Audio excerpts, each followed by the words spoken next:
Hello and welcome to the Darlo Till I Die podcast. My name is Adam Cattell and Darlo finally got their 2026 underway with a 3-1 victory at home to Alfreton Town. Goals from Tom Allen, Cedric Main and Will McGowan ensured the Quakers remained in the playoff places. Joining me on the pod today, firstly I'm delighted to welcome back the Northern Echo's Craig Stoddart. Morning, Stod. Hello, Adam. All right. And equally pleased to extend a warm welcome to midfielder Will Hatfield. Will, how are you? Yeah, very well, Adam. Thank you for having me on again. Always great to speak with you and the team. So, all good, thank you. All right, well, we'll get on to the Alfreton game in due course, guys.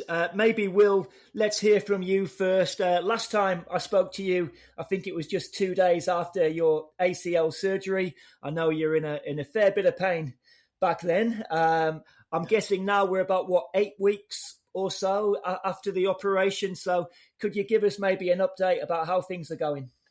Yeah, things are going well, thank you. Yeah, so we're about 8.5 weeks. Well, but no, sorry, we're at 9 weeks. So 9 weeks tomorrow since I had the operation.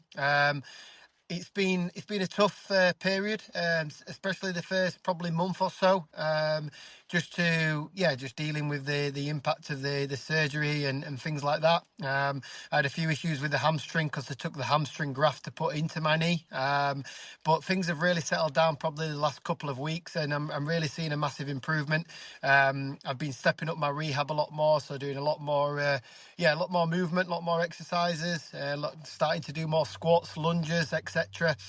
So gradually just going to build that up, build the weight up, and go from there. But still a long way to go, of course, as we all know. But I feel like at the moment I'm walking, I'm physically feel good in myself, so that's a real positive sign for me. Yeah, brilliant. So I guess at this stage, Will, probably not doing any work with the ball.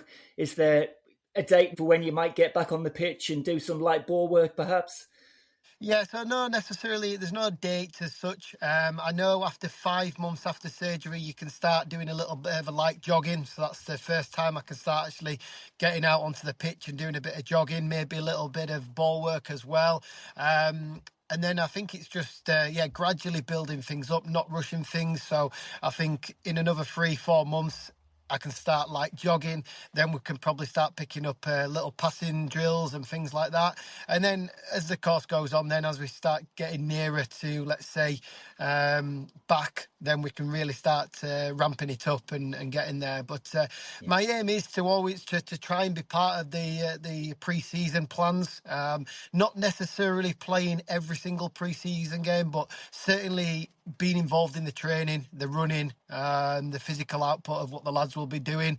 And then, as I said, if I can sneak in a game maybe in pre-season, fantastic. But I think I'm not saying that's going to happen. But as long as by maybe September, the latest, I really want to be back involved. I'm not saying starting every week, but I certainly want to be back involved, at least in the squad, on the bench, getting some appearances and seeing how we can go and force my way back into that team. So, I'm full confidence that I will do that. It's going to take time. It's going to be very strange coming back after so long off. As I said, I'm still around the lads at the minute, and every time I go back and see them, I get such a buzz. I was at the game yesterday, and I had a little walk onto the pitch, and it was like, I'm starting to really miss it, let's say. But no, my head's in a good place. I'm feeling good. So it's all good. Well, in your absence, the boys they continue in their fine run of form. A 3-1 victory yesterday at home to Alfreton after a maybe 2.5 week break, I think it was, since the South Shields game. I'll come to you then, Craig. My understanding is we should have been out of sight by half time, and it got a little bit nervy before that great goal from Will McGowan at the end. Yeah, it was a good performance, and it should have been on a balance of play. It was like a 5 or a 6-0 kind of performance. Just didn't score the goals, so it made it competitive to the end, really, because Alfreton got one back, and so they had a bit of hope, and we just couldn't finish them off. I was always confident we would win, because we never really were in danger. There was the odd moment, and Peter James had to make a save at 2-1. The lad who scored the first goal for them, Cummings, he had a shot later on, which Peter Jameson saved. But on the whole, it was a good, strong performance, thoroughly deserved win. If I'm honest, it was probably a good fixture to have for your first game back. We've had this enforced break, this 2-3 week break. Alfreton at home, they've won one away game this season. The form was poor. Nice fixture to have, really, and a fully deserved win. And yeah, I was pleased. As I say, we can't really complain about not scoring more goals. We've won. That's it's not a complaint. It's lovely to score 5 and 6, but I'm happy with 3. Yeah, Darlington, without Charlie Lennon, we'll talk a bit more about Charlie in due course. So we stayed at 3 at the back, and Tom Allen comes into the side at left wing back. Will, I did catch his post-match interview with Stu and Michael, where he did mention he has actually played in that position, I think, during his time at Gateshead, which I didn't realise. I know, I think for Tom, it's been a little bit frustrating because when he arrived, he had a bit of a niggle, didn't he? A bit of an injury. So perhaps he hasn't quite found that rhythm just yet. But yeah, how do you think he did yesterday at left wing back? Yeah, I thought he did brilliant. He was really good. Tom's a player who's got obviously a lot of ability. He's a good athlete. When he's fit and firing, he's obviously got a bit of pace about him as well. And I think at the early start of the season, as I said, I think we lacked that bit of pace within the team. Certainly Max and Charlie coming into the team really helped. I think that's obviously turned the form drastically. In terms of going back onto Tom, as I said, I think that position suits him. He did start pre-season with an injury, so he's slightly behind the rest of us. And yeah, unfortunately, obviously, not unfortunately, but unfortunately for him, Charlie's come in on loan and really had a really massive impact on the team. So it's been hard for him to actually break back into let's say, the squad, the starting lineup. But yeah, Charlie's obviously got his fully deserved move. I wish him luck on. I'm sure we'll touch on that shortly as well. But in terms of Tom, hopefully now, yeah, it's a kickstart for him. Hopefully he can get some more regular game time, start getting to his peak of his fitness, and we can really see the real Tom Allen, because I know what a good and what a fantastic player he can be. He'd probably be a bit frustrated actually, because when I was watching, he certainly had a couple of chances where he probably should have had a hat-trick. But no, he took his goal really well. He got us off the mark. So yeah, let's see how he can do for the rest of the season. And yeah, all good. Craig, there was a bit of debate before the game whether Steve would stay with the sort of 3-5-2 that served us so well. Then obviously Charlie departing. Were you surprised to see that formation still in place? What do you think maybe going ahead? I mean, it makes sense if you've a bit of a cliche, isn't it? If it's not broken, and on the whole, we've had some good results lately in the main. So it kind of makes sense. I mean, and if, as Will says, if Tom's played there Gateshead in the past in that position on that left hand side there, well, what's the problem really? We carry on from where we left off. So yeah, this is where we are now. This is and Ben Headley played well at the back there I think. Obviously, we've had a gap in games here, a few weeks, but I think I'm right in saying did he play? I think he played last time. I think he started the last match, but in a different position. I think I might have got that wrong, but Scott Barrow couldn't play yesterday, so Ben Headley was one of the 3 at the back. And Ben's one of those reliable players down I've had the last few years. He's played numerous positions, 200 plus games now. A real reliable player, and that is ideal for Darlington really, because you need players like that in your squad who can play in different positions and who a manager can rely on. So yeah, a bit of credit for Ben. Obviously, we often focus on the goal scorers and the creative players like Charlie Lennon and Max Howells, etc.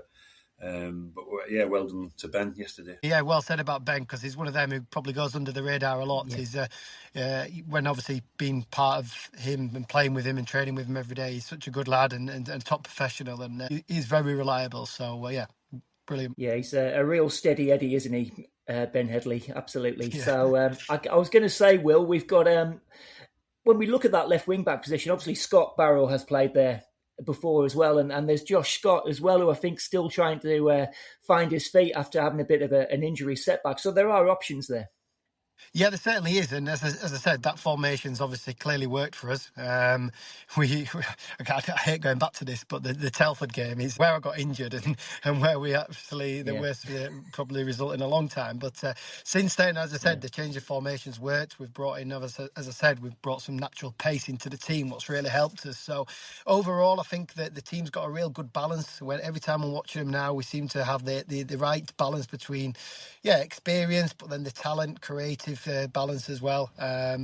So yeah, it's great to obviously, we haven't touched on Paddy yet, but Paddy and Platty in the middle yesterday I thought was superb, breaking things up. I thought Platty was back to his best yesterday, and I think Paddy, he gets on the ball, he's a very tidy player, keeps things ticking over. So I've said it before, I said I'm really confident that as long as we can keep this momentum and keep vital key players fit, then I'm certainly confident we'll finish where we need to be. You mentioned Telford there, who actually, I say they got 8 goals yesterday away at Curzon. I don't know if you saw that, guys. So, yeah, I did. Make of that what you will. Crazy, really. Like I said, when you league, look at that, 8-0. It's pretty impressive. So it's certainly a team to be wary of. They've obviously turned the corner slightly, and because I think, I don't know if I'm right in saying, but I'm sure at the start of the season they weren't as good as they are now. So I don't know if they've recruited or whatever it may be, but there's obviously been a turn in momentum with them. To go away and win 8-0 is very impressive against anybody. Yeah, absolutely. Go on, Craig. What I liked about the 8-0 was that Telford were 4-0 about half time, and often when that happens, the team will score 1 maybe second half. Yes. Well, Telford got another 4. Keep going. Get 5, 6, 7, 8 if you can. Yeah, of course. Yeah. Of course. That's so true, isn't it? When you say that, if a team's 5-6 up at half time, you're right, Craig. It's the second half doesn't usually. Is there a reason for that, Will? Does the gaffer say at half time, just you've won the game, boys, take your foot off the gas a bit? Is that what happens? No, definitely not. But Craig's right. Sometimes, obviously, if you're winning 4-0 at half time, you might make a number of changes in the second half. You're always probably going to get 99% of the time, you're going to get a reaction from the opponents as well. So they might try and be a bit more solid and literally just get 11 men behind the ball. And as I said, on the other side, subs, changes, resting players and things like that. So it can slow the momentum down in the second half. But it certainly seemed that they went on again and went up another gear in the second half. So, credit to them and fair play. Yeah. It's quite an impressive result. It certainly was. Let's talk about Charlie Lennon then, guys, because, he's obviously departed and signed for League One Barnsley, I think on a 3.5-year deal. Will, you have seen him up close and personal. He's going to be a massive miss. What do you think Charlie can achieve in the game, man? Yeah, he's very young. He's credit to him. He deserves his move. I don't really know what his situation was with Middlesbrough regarding how many years he left had on his contract or what they saw in him. But in terms of coming to us, I was lucky to play with him the first few games of his loan spell, and he offers so much. He's very direct. If he gives the ball away or it doesn't work, he'll go again. I think that's brilliant to see in a young player, especially coming out on loan. He was fearless. He's got a lot of ability. We saw it up close even when he first came into the club with training with us. We knew we had a player on our hands there. So credit to him. It's not easy coming in as a young lad and adapting how he's done. He's got a bright future. I'm sure Barnsley will see that as well. I'm sure Barnsley will look after him and guide him and make sure he's on the right path to break into their first team as soon as possible. Because when we say he's young, he's 19, and as I said, he's more than capable now to really kick on and start playing regularly in the Football League. What will be amazing. But he's been really good for us, and we've used the loan market very well, and it's benefited both parties. It's a shame he's leaving, but. I'm sure we'll have enough to cover to keep on the good run that we've got.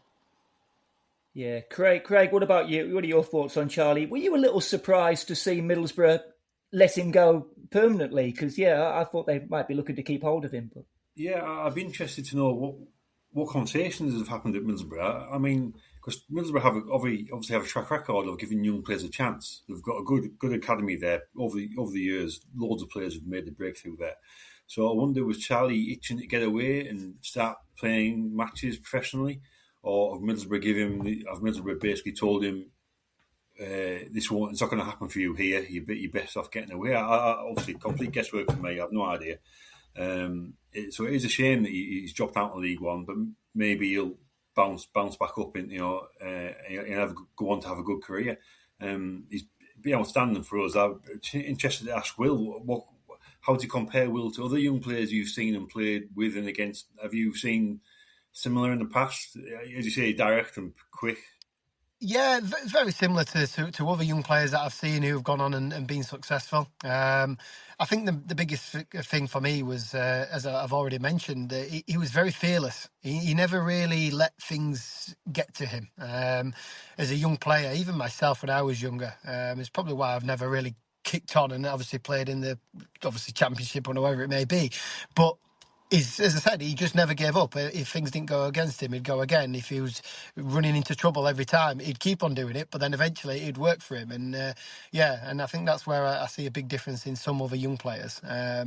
But ability-wise, I remember clearly now, I'm just thinking that goal against Fylde was it in the league or in the FA Cup? I think it was in the FA Cup. The FA Cup, that was, yeah. FA Cup it was, when he just he did an amazing run, cut inside, bent it with his right foot, and you just know straight away there's you've got a special player there. So I always told him, I said, be the best player on the pitch. Every time we went out before the game, I said, look, be the best player on the pitch. Whatever happens, you just do you. You just do what you need to do.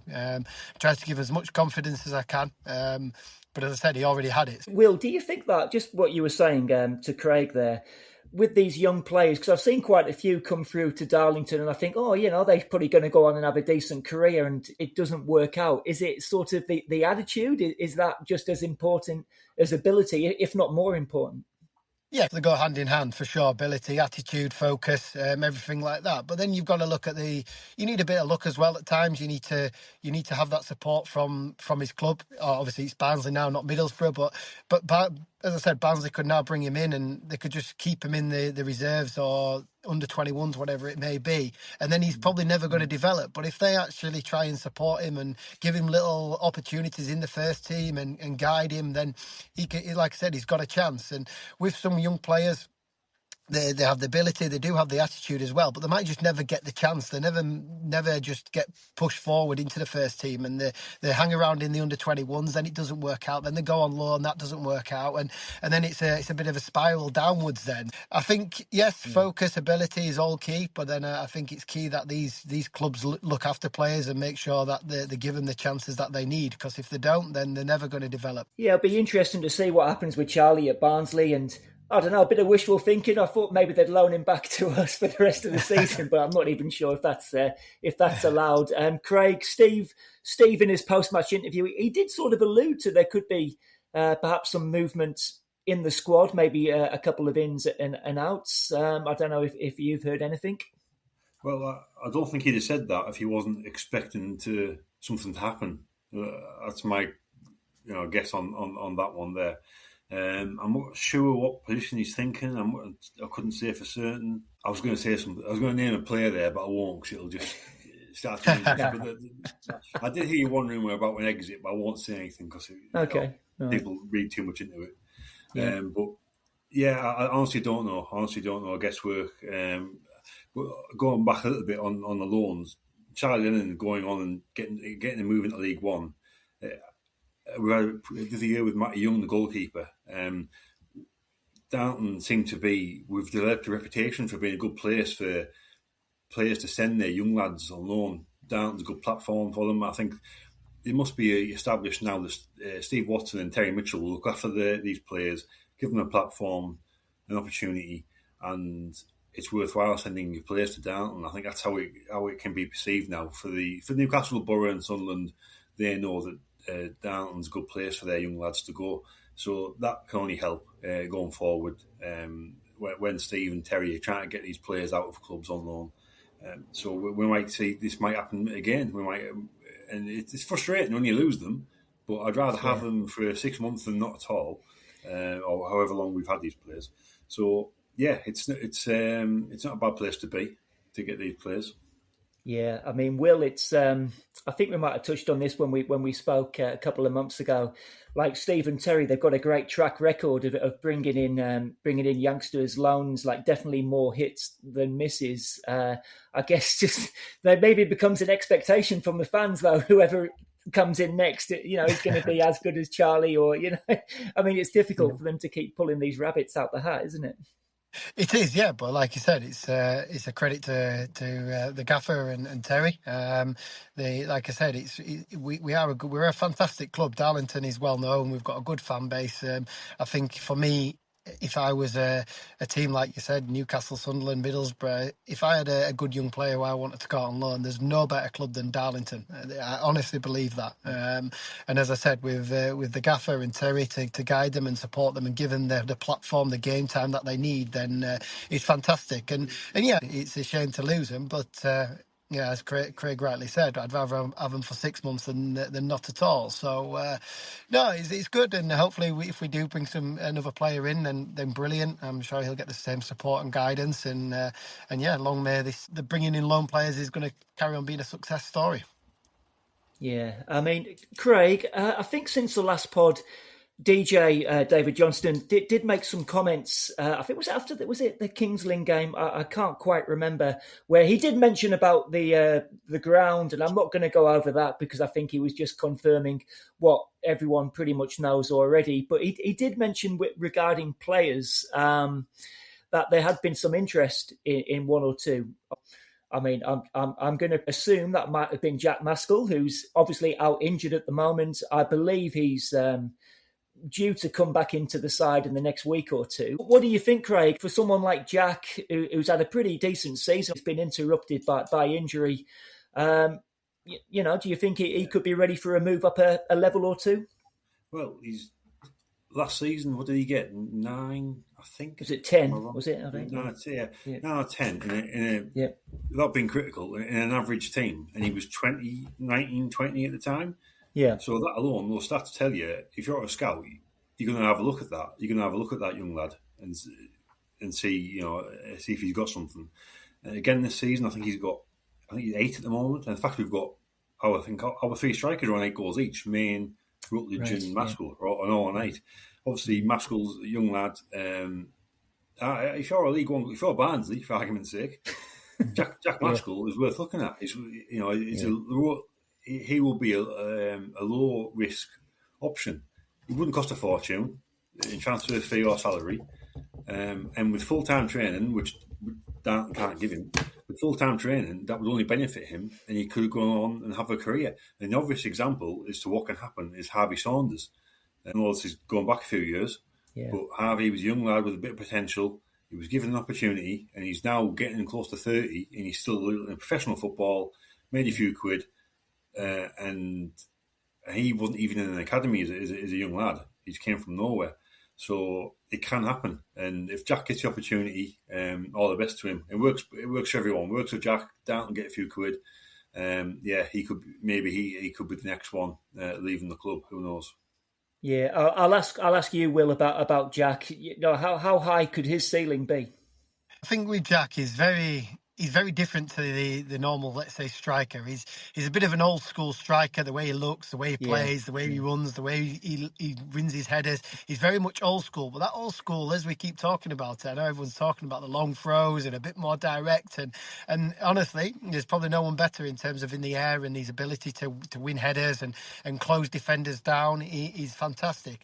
There's obviously huge parts of his game where he needs to improve. But as Craig said again, first team football would only give him that platform to help him, to develop him, to bring him on even more. So he's a very unique, raw striker, but can offer something so much different, what not many people can these days. So certainly when we look at would a team want to take a risk higher up, then certainly yes.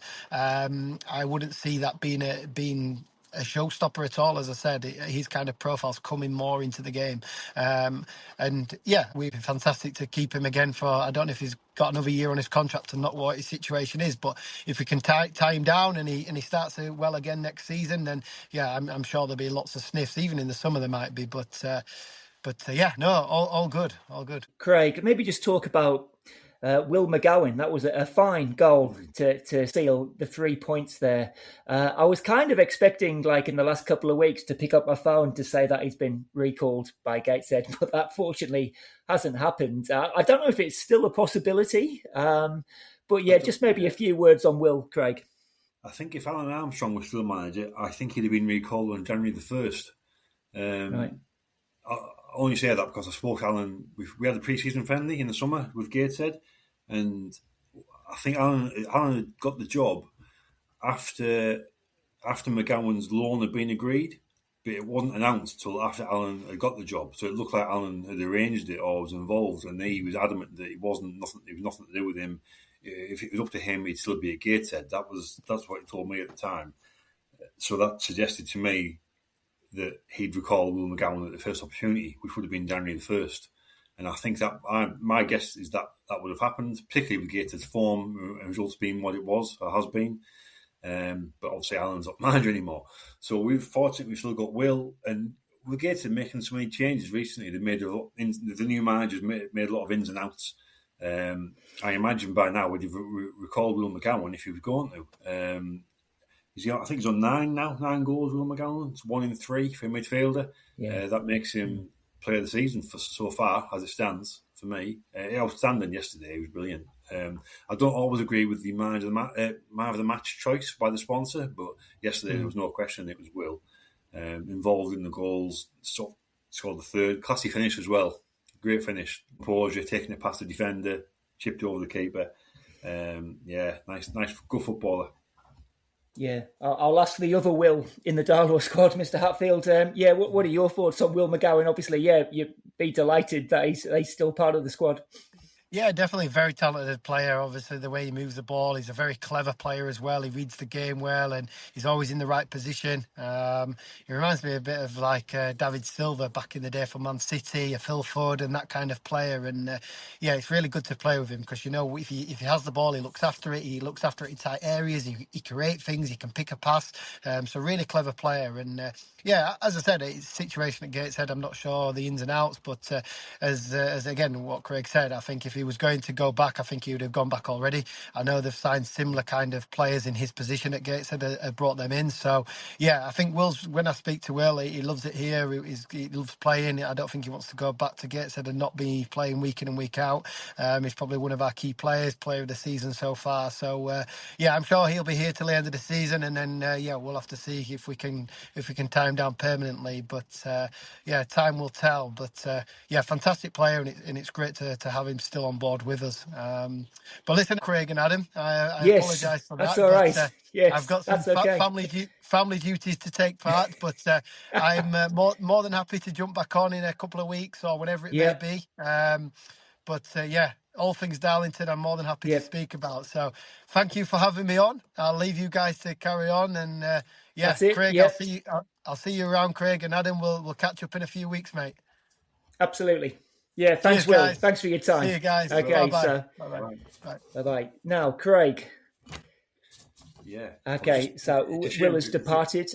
It's a shame Will's had to go there. I was just going to ask him about there was a game at Blythe 2 or 3 years ago. We won. Matty Cornish, it must be 2 years ago. Matty Cornish was that the Cornish wonder goal, was it? Yeah, that game. Yeah. McGowan played for Blythe that night. He was brilliant. Me and my mate stood with, we were both impressed by this young, small lad playing for Blythe. Will McGowan, yeah. And he joined Gateshead in that summer. So, because it was one of those nights where we'd like to sign him, the Blythe player. That's what we were thinking.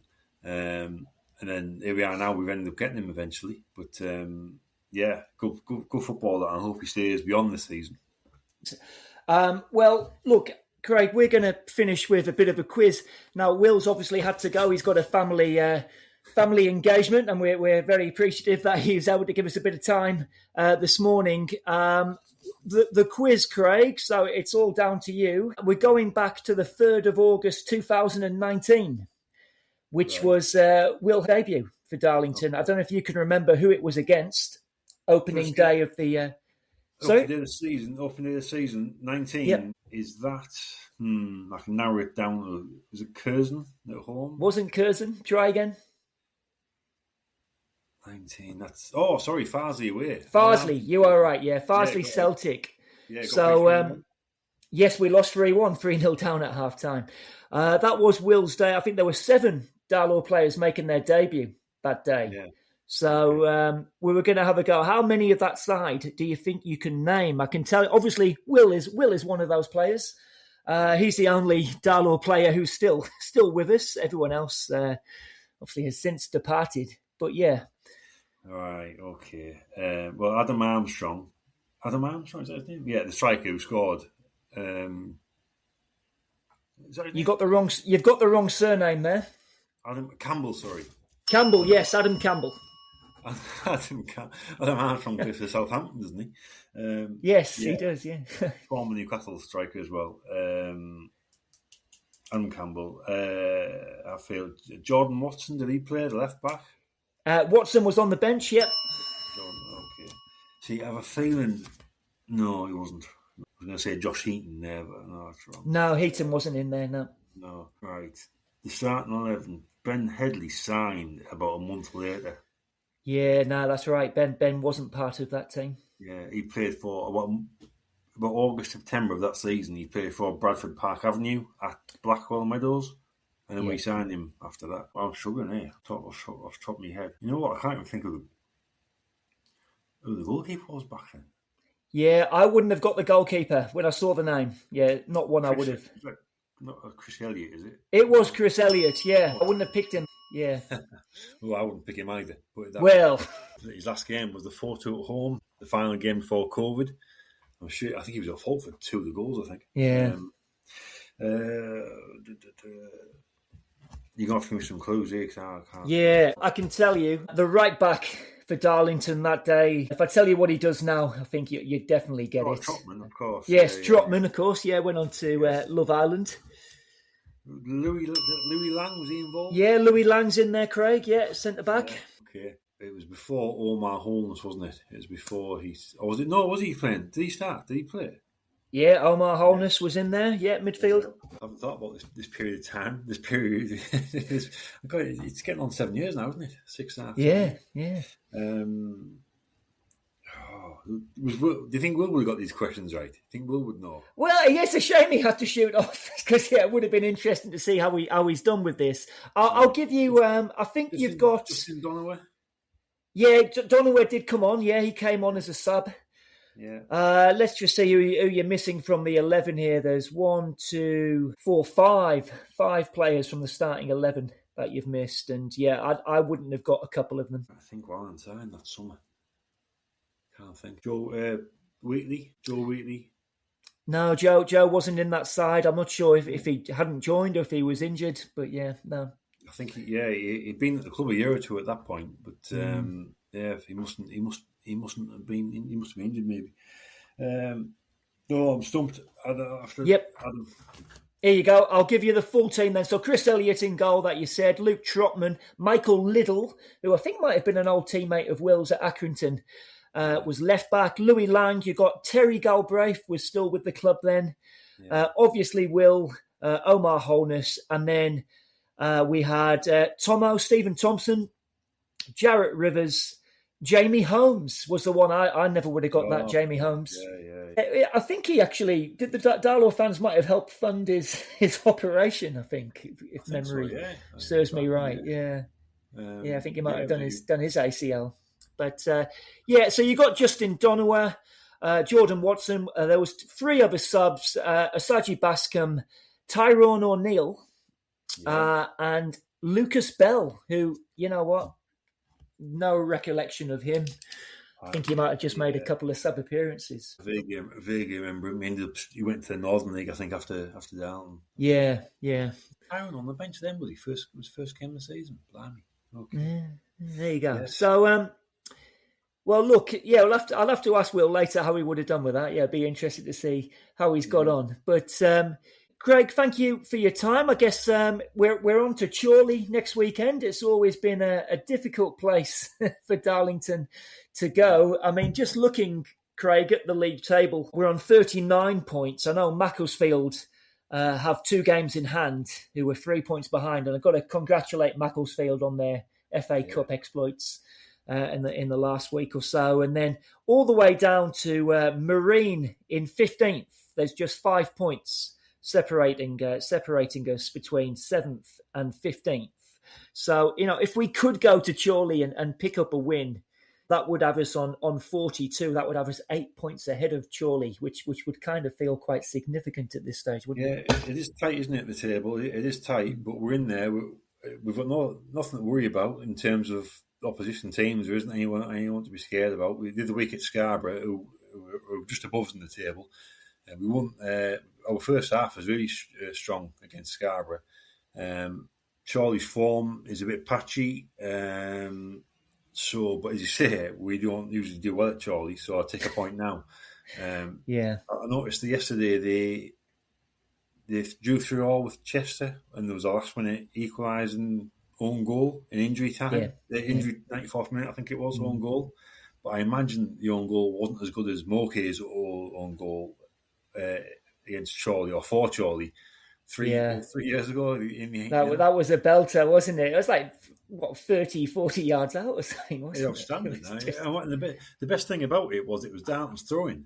So Charlie didn't touch the ball at all in the build-up. It was all Darlington's own work. It was really outstanding. It was our throwing to Headley, I think. Headley passed it to Moke, and Moke scored from 25 yards. Oh, brilliant, well done. Amazing. Yeah, there was a brilliant goal on the weekend as well. Some of the listeners might have seen. I think it was at Stockport. I don't know if you've seen that one yet, where the keeper just slams it into the defender. Yeah. So Stockport's won 3-2, and there was three on goals in that game. Bizarrely, was it right? Yeah, Rotherham, I think. No, so thanks for your time, Craig, and thank you, of course, to Will as well for joining us. It's great to get his insights. And thank you, listener, for downloading this episode. And please do give the podcast a follow on all the socials. And if you can give it a review on Apple, Spotify, etc., that would be fantastic. And we'll be back sometime next month. And thank you for listening.